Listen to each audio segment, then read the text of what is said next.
Hi friends, welcome to స్నేహ రాయలసీమ రుచులు. ఈరోజు మనం చేసుకోబోయే రెసిపీ సార్జా షేక్. దానికంటే ముందుగా నా ఛానల్ని ఫస్ట్ టైం కానీ చూసినట్లయితే ప్లీజ్ లైక్ చేయండి, షేర్ చేయండి అండ్ సబ్స్క్రైబ్ చేయండి.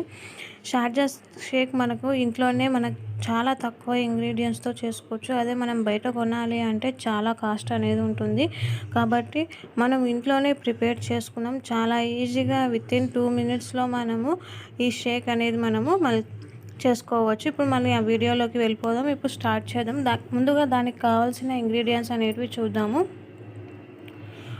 మీడియం సైజ్ అరటిపండు ముక్కల్ని అరటిపండుని చిన్న చిన్న ముక్కలుగా కట్ చేసి పెట్టుకున్నాను. తర్వాత 1 కప్పు పాలు, ఖర్జూరాలు 2, చిన్న చిన్న ముక్కలుగా కట్ చేసి పెట్టిన బాదం పప్పు, బూట్స్, చక్కెర, ఐస్ క్యూబ్స్. ఇప్పుడు ఒక మిక్సీ జార్ తీసుకొని మిక్సీ జార్లో ఆల్రెడీ కట్ చేసి పెట్టుకున్న అరటిపండు ముక్కలను వేసుకోవాలి. తర్వాత 2 స్పూన్ల బూస్ట్ని వేసుకోవాలి.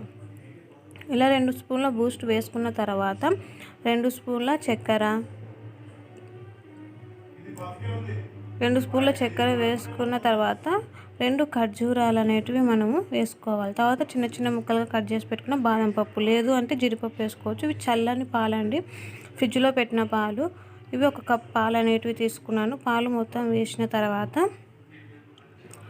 2 ఐస్ క్యూబ్స్ అనేటివి వేసుకోవాలి. వీటిని అన్నిటిని గ్రైండ్ చేసుకొని పెట్టుకోవాలి. ఇలా గ్రైండ్ చేసుకొని పెట్టుకున్నాము. మనకు బూస్ట్ షార్జా షేక్ అనేది రెడీ అయిపోయింది. చాలా ఈజీ, వితిన్ 2 minutesలో మనము ప్రిపేర్ చేసుకోవచ్చు.